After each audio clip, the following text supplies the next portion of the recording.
ಎಲ್ಲರೂ ಹೇಗಿದ್ದೀರಾ? ನಾನು ತುಂಬ ಚೆನ್ನಾಗಿದ್ದೀನಿ. ನೀವು ಚೆನ್ನಾಗಿದ್ದೀರಾ ಅಂತ ಭಾವಿಸ್ತಾ ಇವತ್ತಿನ ವಿಡಿಯೋನ ಸ್ಟಾರ್ಟ್ ಮಾಡೋಣ.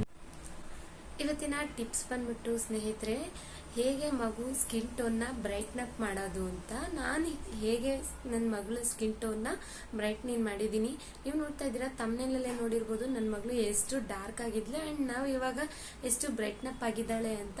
ಸೊ ಇಷ್ಟು ಗ್ರ್ಯಾಜುವಲಿ ಅವಳ ಸ್ಕಿನ್ ಟೋನ್ನ ಹೇಗೆ ನಾನು ವೈಟ್ನ್ ಅಪ್ ಮಾಡಿದೆ ಇದನ್ನ ಸ್ಟೆಪ್ ಬೈ ಸ್ಟೆಪ್ ತೋರಿಸ್ತಾ ಇರ್ತೀನಿ. ಒಂದೇ ವಿಡಿಯೋದಲ್ಲಿ ಹಾಕಿದ್ರೆ ನಿಮಗೂ ಕೂಡ ನೋಡೋದಕ್ಕೆ ಬೋರ್ ಆಗುತ್ತೆ, ತುಂಬ ಲೆಂತಿ ಆಗುತ್ತೆ ವಿಡಿಯೋ. ಸೊ ಹಾಗಾಗಿ ಪಾರ್ಟ್ ವೈಸ್ ಮಾಡಿ ಹಾಕ್ತೀನಿ. ಮಿಸ್ ಮಾಡ್ದೇನೆ ನೋಡಿ ನಾನು ನನ್ನ ಮಗಳಿಗೆ ಏನೇನು ಸ್ಟೆಪ್ಸ್ನ ಫಾಲೋ ಮಾಡಿ ಈ ಥರ ಸ್ಕಿನ್ ಟೋನ್ನ ಬ್ರೈಟ್ನಿಂಗ್ ಮಾಡಿದ್ದೀನಿ ಅಂತ ನಾನು ಈ ವಿಡಿಯೋದಲ್ಲಿ ಹೇಳ್ತೀನಿ. ಬನ್ನಿ ಸ್ನೇಹಿತರೆ, ಇವಾಗ ಟಿಪ್ಸ್ನ ಶುರು ಮಾಡೋಣ. ಈ ಟಿಪ್ಸಿಗೆ ಮೇನ್ ಇಂಗ್ರೀಡಿಯೆಂಟ್ ಬಂದುಬಿಟ್ಟು ಕೋಕೋನಟ್ ಆಯಿಲ್ ಮತ್ತು ಕಸ್ತೂರಿ ಅರಿಶಿನ ಸ್ನೇಹಿತರೆ. ಕಸ್ತೂರಿ ಅರಿಶಿನ ಮತ್ತು ವರ್ಜಿನ್ ಕೋಕೋನಟ್ ಆಯಿಲ್. ನೀವು ನೋಡ್ತಾ ಇದ್ದೀರಲ್ಲ, ನನ್ನ ಮಗಳಿಗೆ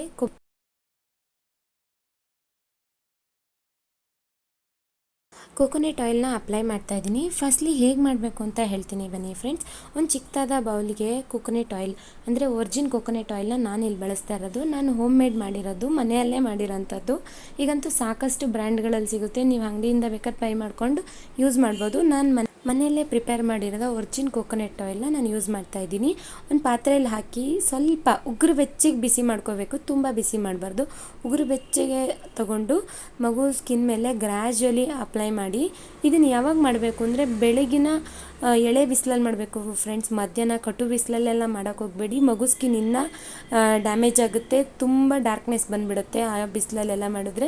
ಬೆಳಗಿನ ಎಳೆ ಬಿಸಿಲಲ್ಲಿ ಮಾಡೋದ್ರಿಂದ ಮಗು ಸ್ಕಿನ್ ತುಂಬ ಚೆನ್ನಾಗಾಗುತ್ತೆ ಆ್ಯಂಡ್ ಅವ್ರ ಡೈಜೆಸ್ಟಿವ್ ಸಿಸ್ಟಮ್ ಕೂಡ ತುಂಬ ಹೆಲ್ಪ್ ಆಗುತ್ತೆ. ಇದರಿಂದ ಸಾಕಷ್ಟು ಹೆಲ್ತ್ ಬೆನಿಫಿಟ್ಸ್ ಇದೆ ಬೆಳಗಿನ ಎಳೆ ಬಿಸಿಲಲ್ಲಿ. ಸೊ ಮಸಾಜ್ ಮಾಡ್ತಾ ನೋಡಿ, ನೀವು ನೋಡ್ತಾ ಇದ್ದೀರಲ್ಲ, ಹೀಗೆ ಗ್ರ್ಯಾಜುವಲಿ ಫುಲ್ ಬಾಡಿಗೆ ಅಪ್ಲೈ ಮಾಡ್ತಾ ಇದ್ದೀನಿ, ತಲೆಯಿಂದ ಹಿಡಿದು ಮುಖದ ಮೇಲೆ. ಲಾಸ್ಟಲ್ಲಿ ಹಾಕೊಳ್ಳಿ ಫ್ರೆಂಡ್ಸ್, ಯಾಕಂದರೆ ಇರಿಟೇಟ್ ಆಗಿಬಿಟ್ರೆ ಅವರು ಒಂದು 5 ಮಿನಿಟ್ಸ್ ಕೂಡ ಇರಲ್ಲ. ಸೊ ಹಾಗಾಗಿ ಕೈಗೆ ಕಾಲಿಗೆಲ್ಲ ಅಪ್ಲೈ ಮಾಡಿ ತುಂಬ ಸಾಫ್ಟಾಗಿ ಒಂದು ಮಸಾಜ್ ಕೊಟ್ಟು ಅದಾದಮೇಲೆ ಫೇಸಿಗೆ ಅಪ್ಲೈ ಮಾಡಿ. ಆಯಿಲ್ ಮಸಾಜ್ ಮಾಡೋದ್ರಿಂದ ಸಾಕಷ್ಟು ಹೆಲ್ತ್ ಬೆನಿಫಿಟ್ಸ್ ಇದೆ ಫ್ರೆಂಡ್ಸ್. ಮಸಲ್ಸ್ ಗೇನ್ ಆಗುತ್ತೆ ಆ್ಯಂಡ್ ಬ್ಲಡ್ ಸರ್ಕ್ಯುಲೇಷನ್ ಜಾಸ್ತಿ ಆಗೋದ್ರಿಂದನೇ ನಮ್ಮ ಮಗು ಸ್ಕಿನ್ ಟೋನು ಬ್ರೈಟ್ನೆಸ್ ಆಗೋದು. ನಾವು ಹೇಗೆ ಡೈಲಿ ಜೆಂಟಲ್ಲಿ ಆಯಿಲ್ ಮಸಾಜ್ ಮಾಡಬೇಕು, ಒಂದಿನ ಮಾಡಿ ಒಂದಿನ ಸ್ಕಿಪ್ ಮಾಡೋದು ಆ ಥರ ಎಲ್ಲ ಮಾಡೋಕ್ಕೆ ಹೋಗಬೇಡಿ. ನಾನು ಡೇ 15ಇಂದ ಇವರಿಗೆ ಮಸಾಜ್ನ ಸ್ಟಾರ್ಟ್ ಮಾಡಿರೋದು. ಈಗ ಆಲ್ಮೋಸ್ಟ್ ಅವ್ರಿಗೆ 1 ಇಯರ್ 8 ಮಂತ್ಸ್ ಆಗ್ತಾಯಿದೆ. ನಾನು ಈಗಲೂ ಕೂಡ ಕಂಟಿನ್ಯೂ ಮಾಡ್ತಾಯಿದ್ದೀನಿ, ಆಯಿಲ್ ಮಸಾಜ್ನ ಮಾಡೇ ಮಾಡ್ತೀನಿ. ಸೊ ಇದರಿಂದಾಗಲೇ ಅವ್ರಿಗೆ ಸ್ಕಿನ್ ಗ್ರ್ಯಾಜುವಲಿ ಬ್ರೈಟ್ನ್ ಅಪ್ ಆಗೋದು. ಇದರಲ್ಲಿ ಕನ್ಸಿಸ್ಟೆನ್ಸಿ ಈಸ್ ವೆರಿ ಇಂಪಾರ್ಟೆಂಟ್. ಓವರ್ನೈಟಲ್ಲಂತೂ ರಿಸಲ್ಟ್ ಅಂತೂ ಬಂದೇ ಬರಲ್ಲ ಫ್ರೆಂಡ್ಸ್. ರೆಗ್ಯುಲರಾಗಿ ಮಾಡೋದ್ರಿಂದ ಮಾತ್ರನೇ ನಮಗೆ ಯಾವುದೇ ಆದ್ರೂ ರಿಸಲ್ಟ್ ಅಂತೂ ಬಂದೇ ಬರುತ್ತೆ. ಸೊ ಆಯಿಲ್ ಮಸಾಜಲ್ಲಿ ಬೆನಿಫಿಟ್ಸ್ನ ತಿಳ್ಕೊಳ್ಳೋದಾದರೆ, ಮಸಲ್ ಗೇನ್ ಆಗುತ್ತೆ, ಬೋನ್ಸ್ ಸ್ಟ್ರೆಂತಿನ್ ಆಗ್ತವೆ ಆ್ಯಂಡ್ ಸ್ಕಿನ್ ಟೋನು ಚೇಂಜ್ ಆಗುತ್ತೆ. ಮಗುವಿನ ಸ್ಕಿನ್ ತುಂಬ ಸಾಫ್ಟ್ ಆಗುತ್ತೆ, ಫುಲ್ ಸಾಫ್ಟ್ ಆ್ಯಂಡ್ ಶೈನಿ ಆಗುತ್ತೆ ಅವ್ರ ಸ್ಕಿನ್ನು. ನೀವು ಕೂಡ ಫೀಲ್ ಮಾಡ್ಬೋದು. ಲಾಸ್ಟ್ಲಿ ತಲೆಗೆ ಮಸಾಜ್ ಮಾಡಿ ಒಂದು ಜೆಂಟಲ್ ಮಸಾಜ್ ಕೊಟ್ಟರೆ ಅವ್ರಿಗೂ ಫುಲ್ ಬಾಡಿ ರಿಲ್ಯಾಕ್ಸ್ ಆದಂಗೆ ಆಗುತ್ತೆ ಆ್ಯಂಡ್ ಸ್ಲೀಪಿಂಗ್ ಕ್ವಾಲಿಟಿ ಕೂಡ ತುಂಬ ಚೆನ್ನಾಗಿರುತ್ತೆ. ಆಯಿಲ್ ಮಸಾಜ್ ಮಾಡೋದ್ರಿಂದ ಓವರ್ ಆಲ್ ಬಾಡಿಗೆ ಸ್ಲೀಪಿಂಗ್ ಕ್ವಾಲಿಟಿ ಆ್ಯಂಡ್ ಅವ್ರ ಡೆವಲಪ್ಮೆಂಟ್ಗೂ ತುಂಬ ಹೆಲ್ಪ್ ಆಗುತ್ತೆ. ತುಂಬ ಬಿಸಿ ನೀರು ಬೇಡ ಫ್ರೆಂಡ್ಸ್, ಒಂದು ಉಗುರು ಬೆಚ್ಚಗಿಂತ ಸ್ವಲ್ಪ ಬಿಸಿ ಇದ್ದರೆ ಸಾಕು. ನೋಡಿ, ನನ್ನ ಮಗಳಿಗೆ ನಾನು ಇನ್ನು ಆಯಿಲ್ ಮಸಾಜ್ ತಲೆ ಕೂಡ ಮಾಡ್ತಾಯಿದ್ದೀನಿ, ಅವಳಿಗೆ ಇಷ್ಟ ಆಗ್ತಾಯಿಲ್ಲ. ಅದಾದಮೇಲೆ ಲಾಸ್ಟ್ ಇನ್ನೇನು 5 ಮಿನಿಟ್ಸ್ ಸ್ನಾನ ಕರ್ಕೊಂಡು ಹೋಗ್ತೀವಿ ಅನ್ನುವಾಗ ಕಸ್ತೂರಿ ಅರಿಶಿನ ಹಾಕ್ತಾಯಿದ್ವಿ. ಕಸ್ತೂರಿ ಅರಿಶಿನ ಅಂತೂ ಎಷ್ಟು ಘಮ ಬರುತ್ತೆ ಅಂದರೆ ನಿಜವಾಗ್ಲೂ ನೀವೊಂದು ಸತಿ ಯೂಸ್ ಮಾಡಿ ನೋಡಬೇಕು. ಮಗುಗೆ ಯಾವುದೇ ಥರ ಕ್ರೀಮ್ ಕೂಡ ಬೇಡ ಫ್ರೆಂಡ್ಸ್, ಅಷ್ಟು ಚೆಂದ ಘಮ ಘಮ ಅಂತ ಇರ್ತಾರೆ. ನೆಕ್ಸ್ಟ್ ಡೇ ತನಕನೂ ಇರುತ್ತೆ ಅದು. ನೀವು ನಿಜವಾಗ್ಲೂ ಇದನ್ನು ಟ್ರೈ ಮಾಡಲೇಬೇಕು. ಸ್ಮೆಲ್ ಅಂತೂ ತುಂಬ ಚೆನ್ನಾಗಿರುತ್ತೆ ಫ್ರೆಂಡ್ಸ್. ನೀವೊಂದು ಸತಿ ಟ್ರೈ ಮಾಡಿ ನನಗೊಂದು ಕಮೆಂಟ್ ಮಾಡೋದಂತೂ ಮರಿಬೇಡಿ. ನಾನು ಇವಾಗ ನೋಡಿ ನನ್ನ ಮಗಳಿಗೆ ಕಸ್ತೂರಿ ಅರಿಶಿನ ಹಾಕ್ತಾಯಿದ್ದೀನಿ. ಫೇಸಿಗೆ ಫಸ್ಟೇ ಹಾಕಲ್ಲ, ಆವಾಗಲೇ ಹೇಳ್ದಂಗೆ. ಟರ್ಮರಿಕ್ನ ಯೂಸ್ ಮಾಡೋದ್ರಿಂದ ಬೆನಿಫಿಟ್ಸ್ ಏನಂದರೆ ಫ್ರೆಂಡ್ಸ್, ಏನಾದರೂ ಬ್ಯಾಕ್ಟೀರಿಯಲ್ ಇನ್ಫೆಕ್ಷನ್ಸ್ ಏನಾದರೂ ಸ್ಕಿನ್ ಮೇಲಿದ್ದರೆ ಅದು ಯಾವುದೇ ಥರ ಬ್ಯಾಕ್ಟೀರಿಯಾನ ಮಗುಗೆ ಇನ್ಫೆಕ್ಷನ್ ಆಗದೇ ಇರೋ ಥರ ಅವಾಯ್ಡ್ ಮಾಡುತ್ತೆ.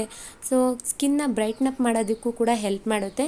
ಇದನ್ನು ಹಚ್ಚಿ ಒಂದು 5 ಮಿನಿಟ್ಸ್ ಇದ್ದರೆ ಸಾಕು ಬಿಸಿಲಲ್ಲಿ, ಅಂದರೆ ಎಳೆ ಬಿಸಿಲಲ್ಲಿ ಕಟ್ಟು ಬಿಸಿಲು ಬೇಡ, ಎಳೆ ಬಿಸಿಲಲ್ಲಿ ಒಂದು 5 ಮಿನಿಟ್ಸ್ ಇದ್ದರೆ ಸಾಕು. ನೋಡಿ, ನೀವು ನೋಡ್ತಾ ಇದ್ದೀರಲ್ಲ, ಫೇಸ್ಗೂ ಕೂಡ ನಾನು ಅಪ್ಲೈ ಮಾಡ್ತಾ ಇದ್ದೀನಿ ನನ್ನ ಮಗಳಿಗೆ. ಮತ್ತೆ ಒಂದು ಸತಿ ಹೇಳ್ಬಿಡ್ತೀನಿ ಫ್ರೆಂಡ್ಸ್, ಕನ್ಫ್ಯೂಷನ್ ಬೇಡ. First 10 minutes coconut oil, Virgin coconut oil warm ಸ್ವಲ್ಪ ಬಿಸಿ ಇರೋವಂಥದ್ದನ್ನ ತೊಗೊಂಡು ಫುಲ್ ಬಾಡಿಗೆ ಅಪ್ಲೈ ಮಾಡೋವಂಥದ್ದು. ಅದಾದಮೇಲೆ last 5 minutes turmeric full powder ಥರ ಇರಬೇಕು, ಅದನ್ನು ತೊಗೊಂಡು ಫುಲ್ ಬಾಡಿಗೆ ಅಪ್ಲೈ ಮಾಡಬೇಕು.